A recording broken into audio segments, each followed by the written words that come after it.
welcome back, everybody. Of course, you know me. My name is Dr. Keith McNally. This is another edition of the Envision Speaker Series, and I'm here with three wonderful ladies. And so this is Sheila, Tina, and Noemi, according to how they look on my screen. And I'm going to give them an opportunity to introduce themselves as well as what brings them to the conversation. So this is going to be a healing conversation for all of those who are watching and listening. We are going to address how to heal through art. But before we begin that conversation, I'm going to give each of these ladies here an opportunity to say hello. Who are you and what brings you here? Let's start with Sheila. Sheila, hi. Hi, thank you for having me. My name is Lucia Sheila Finkelstein. I live in Southeast Florida. I'm one of those multi-talented women that goes from thing to thing and all in the arts. I realized when I looked at the thread of my life, it actually was the camera. One of the things I've learned and experienced is the things that keep us young are connecting, creativity, and which is imagination, connecting. I'm on my own thing, connecting, communication, uh, curiosity. And so that's what's driven me. I was invited into this conversation because my late husband had Parkinson's disease for 12 years. He was kind of key to me, camera, and I didn't even realize was the thread. The camera ran through our whole relationship. He had been an amateur photographer. And what I found for me is using my camera, taking eye catcher photos, which I promote all the time, and then watching them. There was a banana tree plant in our backyard, and just watching them on my computer brought me peace. And so through using my camera and writing, I've been able to heal. I was able to manage during the time I was a caregiver and communicate. And then that's how I helped heal over the first year by a lot of creative steps and taking the photos. So that's what brought me here. Sheila, thank you so much. Tina, how You. about you, Tina? And as I lose my voice, who are you and what brings you to the conversation? Hello, everyone, and thank you for having me here, Keith. My name is Tina Cornwall, and I am the founder of Widowhood Real Talk with Tina, which is a registered 501c3 with the mission of supporting people who are grieving to provide hope, healing, and a life that they enjoy, not just existing. And that foundation was birthed out of the death of my late husband, Mark, who I spent 32 years with. Tina, thank you so much. Noemi, who are you? Good question. My name is Noemi Beres, and I live in Cyprus, Europe. And usually, what people know me for, I'm a podcast booking agent, run a podcast booking agency, but I'm also an artist. And I make collages, hand-sewn collages on canvas. That's my thing, kind of unique thing I'm doing. And I also make digital and paper ones. And, I always loved art. I was a very artistic, creative person since I was born. And yeah, I just love making these collages because they help me to cope with stress, trauma, anxiety through my life. And I want to help people to do the same thanks to my art and thanks to my help. So yeah, in a nutshell.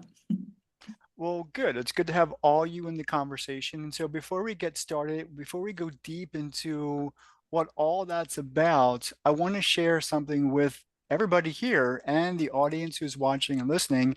It may be serendipitous. I don't know if the universe is talking to me today, but the day before this recording, so for us last night after dinner, I was watching a documentary on Bob Ross. And so I'm a big Bob Ross fan, even though he's now deceased. And so I am so envious of the fact I have no artistic talent, especially in painting. And so people who don't know who Bob Ross is, he is or was a painter. So he painted landscapes and he had a series on PBS. So it's the public broadcasting service station here in America for many, many years, many, many seasons. He's the guy with the big hair. And I actually have one of those tin can lunch boxes up on my hutch up here because my daughter, that's how much of a fan I am. So I actually have I should have it, the lunch box. Um, so anyway, on the documentary, a lady wanted to learn how to paint And through learning how to paint, through painting, she was able to heal. Now, her backstory was that she had lost an adult son. Now, it didn't go into detail about how that happened, but it hurt her so much, and there was no outlet for her energy, her emotion, her state of mind. And so it was through that painting experience that she did heal, at least in her own words. That was her healing journey. And so I want to ask all of you, and I don't really care who goes first at this point because we're just getting started. Talk to me about that experience. Can you really heal through an artistic endeavor, through expressing yourself in some way, shape, or form? May I go first? Please. Thank you. I'm glad that you mentioned the concept about her mental capacity, because oftentimes in grief, we are only seen from the outside, but we don't see the inside of what's going on with someone. And in our frontal cortex, that part of our brain that relates to planning, social behavior, motivation, memory, that is impacted by our grief. And the blood flow then shifts to the lymphatic system, in which now is increased. So now our primal process of who we are has started to take over, the part where we're more of that fight or flight or that fear. So now we have the part of our brain that we normally lean on planning, being strategic, is no longer the main process. And now we have this fear and anxiety, and we have this loved one that is missing. So I can really see how being able to be in that soothing prospect of dealing with art can allow somebody to be able to relax more, because the things that they would naturally lean into are not working when we're grieving, because the body has been traumatized and the brain is trying to protect us. Well, I like that insight. Sheila, what is your experience with healing through expression? How did you heal? Well, good question. Thank you. Healing was even during the caregiving time. Was able to communicate. As I said, the camera was a big thing, is still a big thing for me, because I used to use a regular camera. Now it's my phone, because just looking around and that's taking a picture, and taking 5 of them, I say five eye catcher photos, kind of shifts the state and being in the present. And from there, we can go on. Now, I also use writing as a form of art. And I use particularly, again, for breaking in the moment, haiku, which is 5 syllables, 7 syllables, 5 syllables. And I might hear myself say, gee, what am I saying? 5 syllables. And then I'll go, well, what are 7 with that? And I remember there was, after my husband died, I had this middle of the night haiku. Couldn't sleep. And I said, do what you tell other people to do. So 5 o'clock in the morning, I started writing a haiku, and that like released that and brought me to the present. And then, of course, I have all kinds of things I remember him by. I was fortunate that we were engaged 6 weeks and married 3 months after that. And he was in one city, I was in another, and I had love notes, and a lot of people don't have that. And it was long before texting, but I had those. And I actually type them up, and it's something I go through even now on an anniversary or whatever. So it's the writing, it's the communicating, and it's being present in the moment. Oh, I love that. I love being present in the moment. Thank you. Thank you. Noemi, you use art for personal reasons. It has helped you heal through grief, has it not? Yeah, it's true. And actually, it's, my dad passed away to cancer in 2019, but he was diagnosed in 2017. And I was talking about this story on another podcast just last week. And it was very interesting because I realized that I didn't start making collages like when my dad passed away, but I started way before that. So when, he was in a very bad state, and I was with him in his last days, and I was taking pictures And I was not about him, just like nature photos, because that, kept me like calm, and I love taking photos like every day. And I also was making collages. So I was sitting with him. I was in the same room with him. He didn't really communicate anymore, but I kept making my collages. And those were like not the hand-sewn one, but digital ones, kind of dark collages. So I needed to do something to cope with that kind of stress and anxiety that I'm going through. But obviously, I wanted to stay calm being with him. And then after he passed away in 2019, and then I also lost my grandmother to an accident. I lost my business to COVID in 2020. So there was a lot going on. And then I really started to get into my hand-sewn collage phase. And like every single evening, I was in my bed, I was listening to my audiobooks, listening to music, and I was making these collages. And most of them were from my family's memories and postcards, old photos, everything I could get my hands on. And that was quarantine time. So we didn't have much stuff to do during the evening anyway. So, and I didn't watch the news and the numbers and everything. So I was just focusing on my collages, the music, the audiobook, and it really kept me going and really kept me be calm. And it was kind of a meditative state, or like kind of a trance I was in when I was making art. And it really helped me to heal. And I felt in myself, I was making more and more collages. I just felt better. So yeah, that was kind of my journey in a nutshell. Well, I appreciate you sharing that. I want to go back to Sheila. What you got your hand raised? What you got? Yes, I do. Well, reminded me when you mentioned nature. That's really so important. I mean, when I'm out walking and healing and looking, it's mostly nature. And I went back on my very first website, Nature's Playground. And my mission, I said there, was it reflects my belief that the world is a playground for personal growth and development. Natural environments, gardens, woods, beaches, rivers, streams are sources for pleasure, creativity, play, and discovery. Also sources for healing. Wow. I appreciate you sharing that, but I do want to go back to something that you said earlier, which I think is so valuable and important in this conversation, because what you mentioned was in your activity, your whatever, taking pictures or making collages or whatever that activity looks like. Sheila, you said it brought you back to the present, like it brings you back to now and where you are. And I want to speak to that. I want all of you to speak to that for a little bit in recognizing the importance of it is to kind of bringing yourself back to where you are, who you are, what you are all about, rather than staying in that area where you struggle, where life is traumatic, where you're grieving. Because if you stay there, you stay there and there's no growth and there's no coming back to who you are. There's no coming back to all the things that make your life important. So can you speak to that? What's the value of being present, Sheila? Uh, Good question.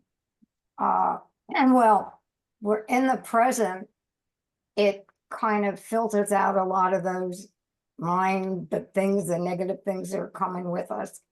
But also being in the present in terms of grieving, at times gives me an opportunity to remember my husband's contribution to me and who I am today, and honoring him that. As a matter of fact, at the memorial service, I said, he birthed me.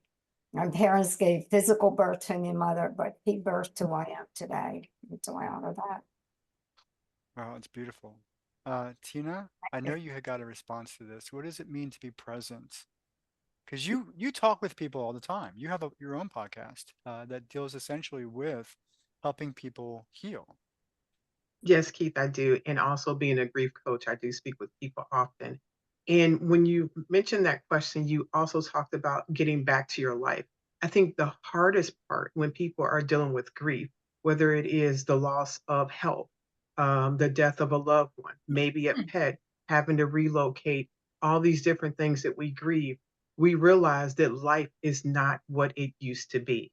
So that part is what is the struggle, because if we are present, we have to come to terms with the reality that life is different.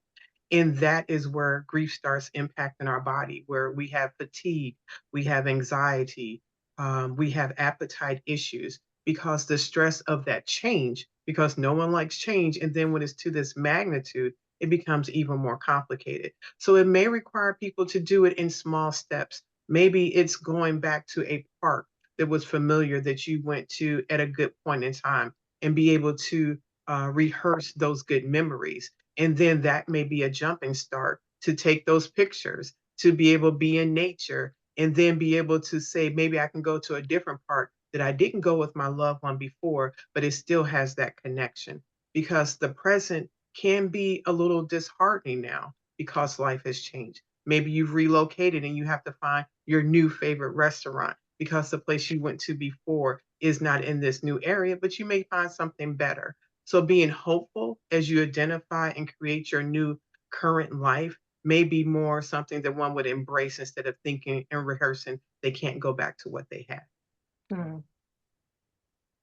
Noemi, you said when you were making your collages, it put you in a trance. So it must have helped you focus on what you were doing at the time, how you were expressing yourself, and how the energy was moving through your body onto your artwork.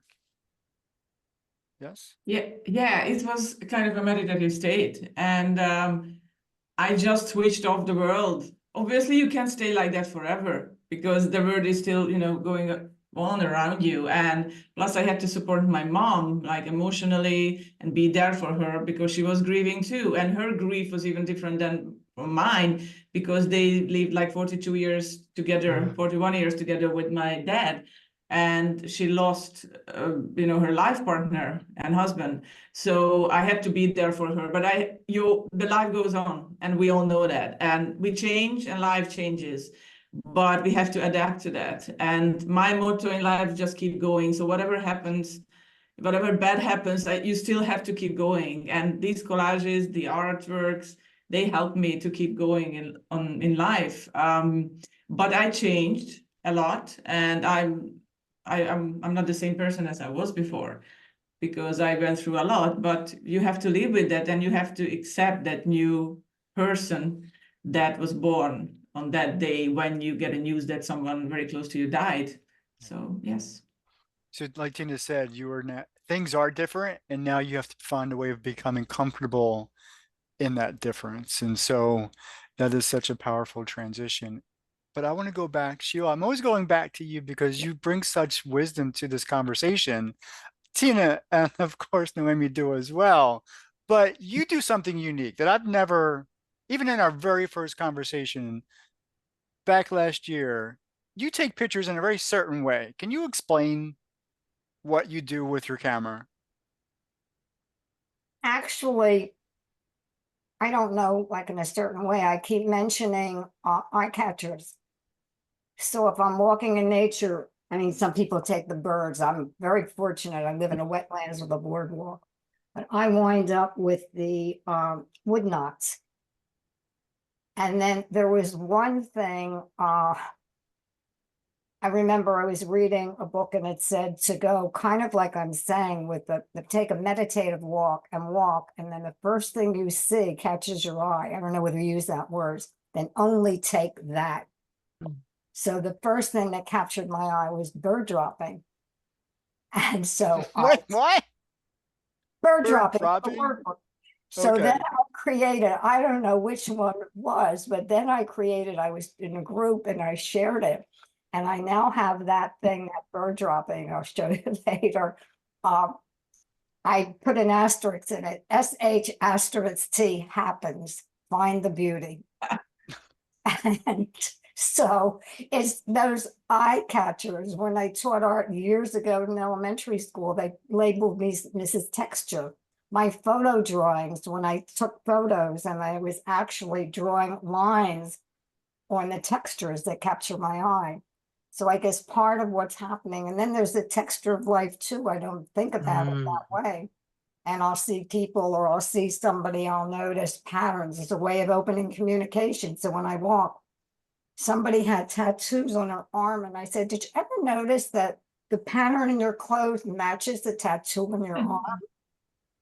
Or I'll see people together, they're all like, I've noticed here, you're red, Naomi's red, or orange mixes the thing. So I noticed things like that. And so that, did I get off track? Or what No, was you your? didn't, but I do know that you mentioned taking 5 pictures. There was this process that you use.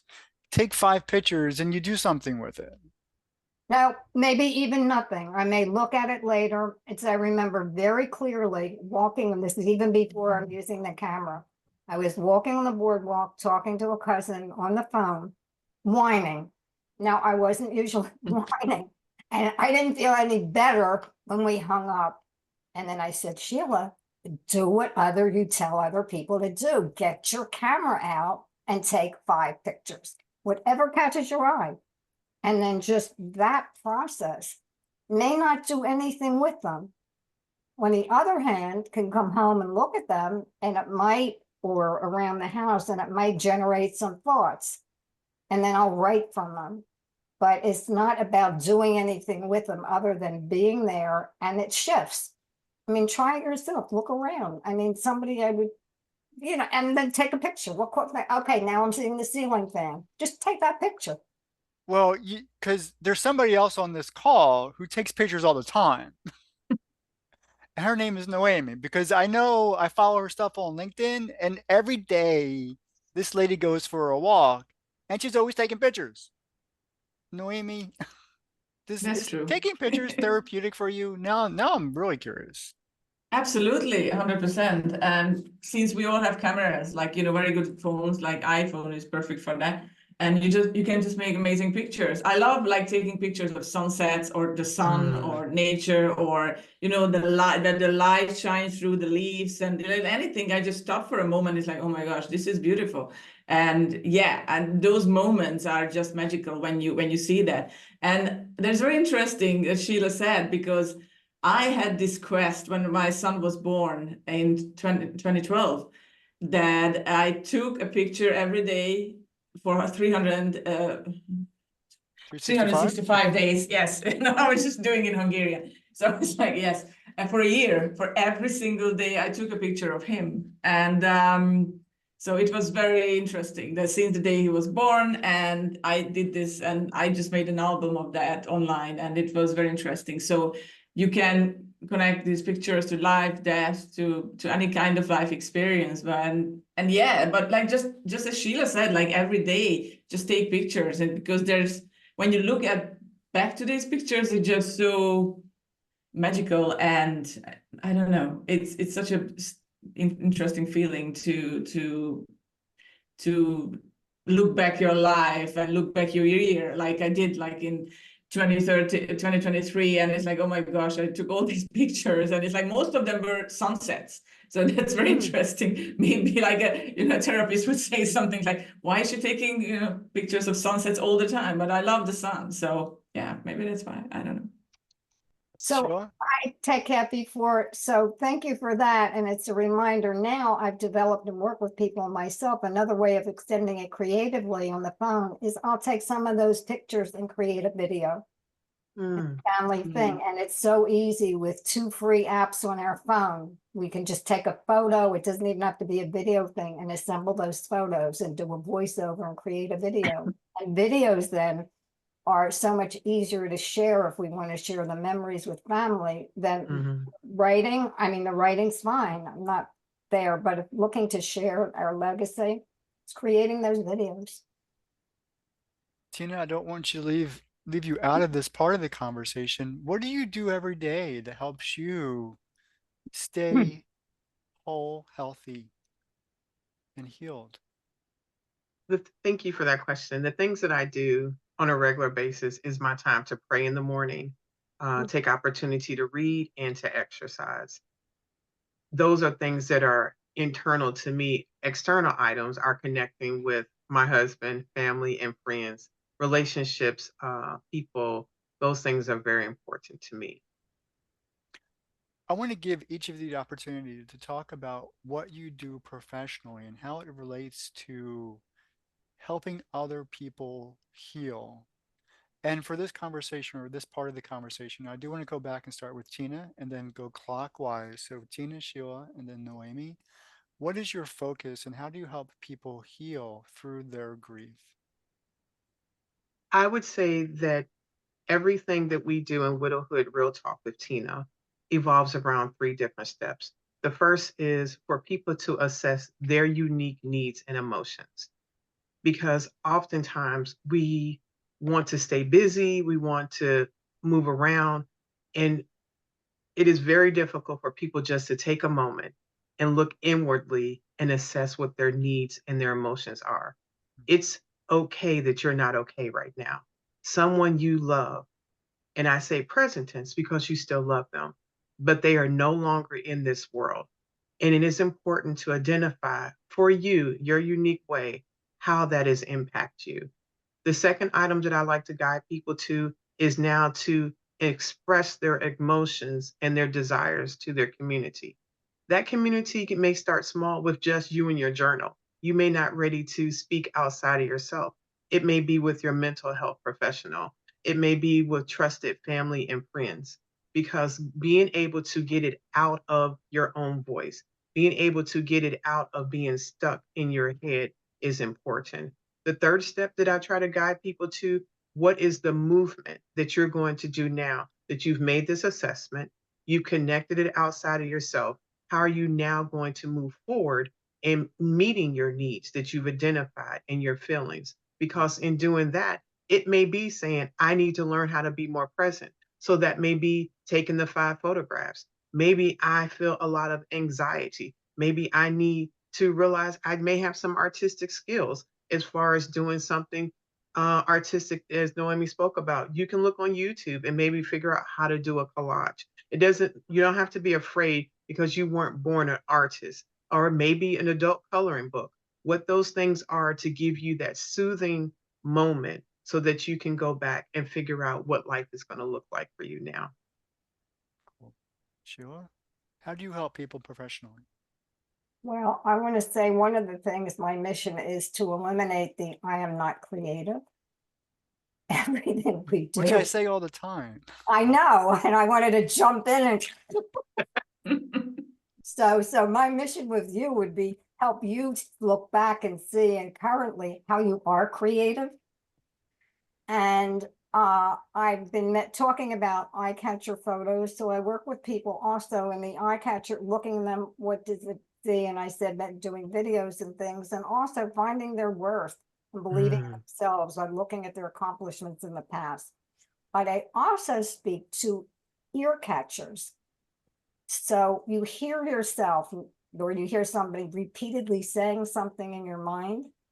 Well, I work with people, then take those and 5 minutes, something running around in your mind, stop, set a timer, 5 minutes, and just write whatever comes out. You're not doing anything with it. You still have something to write, set the timer again and keep writing. So that's another way I work with people in healing and finding out what's going on, self-discovery. Well, let me, before we even step into Noemi, who seems to be in a meditative state right now, um, maybe having conversations with people is my creative self coming out. And so I say that because I've been developing my ability to listen and hear what people say, being present in the moment, because this conversation and none of my conversations are scripted. And I have conversations all the time with people. And so I'm always present in the moment. I hear what people have to say, and I engage them with really intentional questions that are really on the spot. And so with whatever's going on in the conversation, so I want to say that that is part of my creative self. Noemi, I just got an applause from your So colleagues here. I want to invite you, the next time you hear yourself start saying, I am not creative. Oh, I am creative.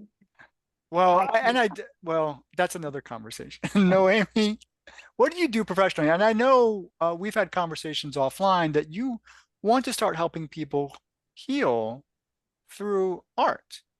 How is that Yeah. going to work? I completed a art therapy and positive psychology course, which really helps people to find that safe space where they can express their emotions in a safe environment, a safe place. And yes, it's like Sheila said, Tina said, everyone is creative. Everyone can color a mandala book or anything. So it's like we can all do that. So what I want to do is not necessarily get together with a group and coloring mandalas or painting together or whatever, but I want to get on more podcasts because that's my thing and that's my space. And I would love to talk about how art promotes relaxation, how art can help express emotions, promote mindfulness, improve your self-esteem. I want to talk about these topics, and I want to help people to get out of their shell and get out of that deep, dark place. And I want to spread my message. And thanks to podcasts, because I'm in that space and I work in that space. So I think that's important because more people can hear my story, and I can help to, with the healing process. I think that that's important. So, and obviously I want to, continue making my collages, but that's another thing. That's my professional part. But yes, I mean, art therapy and positive psychology are just magical things, and there are so many exciting exercises that you can practice. You can make collages, you can make Zentangles, you can draw, you can paint, and then you can talk about it. And there are different assessments and questions that you can do after each and every exercise. You can spend an hour with it with a professional. So it's a very exciting space, and the most important thing is just you can help people. If you just help one person, that you already won. So Well, I want to go ahead. All great things, which reminded me of the coloring books I know is Patience and everything else. When I taught art years back, I was anti-coloring book.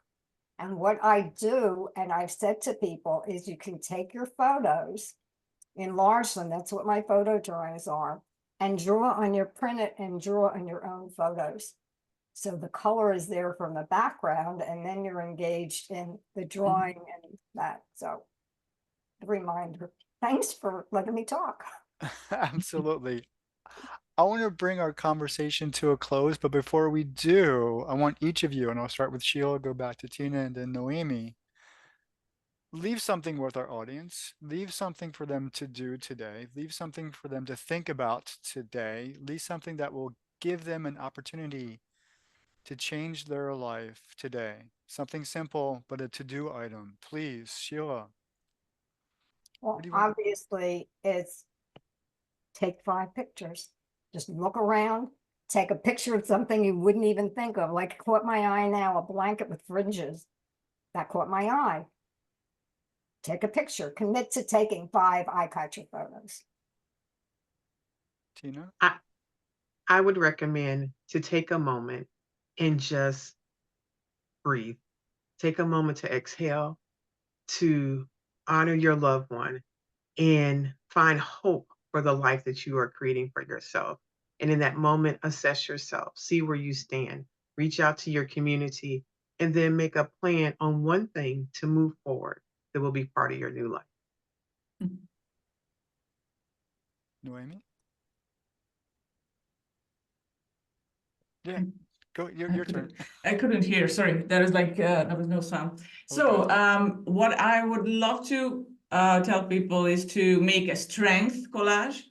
And that's a very interesting thing because first you have to find your 5 top strengths. Maybe you don't know about that, but there's like a survey you can do on the VIA.org website, and you're gonna pick your 5 top strengths. And then you go online, or maybe you have a magazine. We don't really have magazines anymore, but usually you go online, you pick like 5 pictures that will represent your strength. You print them out and make a collage. You just need scissors, glue, paper, whatever. You make this and you can make a picture out of it and you put it on your wall. And whenever you feel really down and you feel in a dark place, you always look at that picture, that strength collage, that okay, these are my 5 top strengths and I have to focus on these in life. and don't lose focus on your strengths, because that's important. This is a very simple thing that you can do, but it can impact your life. Like today you can just do it. It takes, 10, 20 minutes, and do it. Start doing it. It's art, and you don't have to be an artist or like an extremely creative person to do that. So yeah. Well, I appreciate that. And I appreciate all of you for joining me in this conversation. Thank you so much. For those of you who've been watching and listening to the Envision Speaker Series, I thank you as well, and I'll see you next time. Take care. Thank you.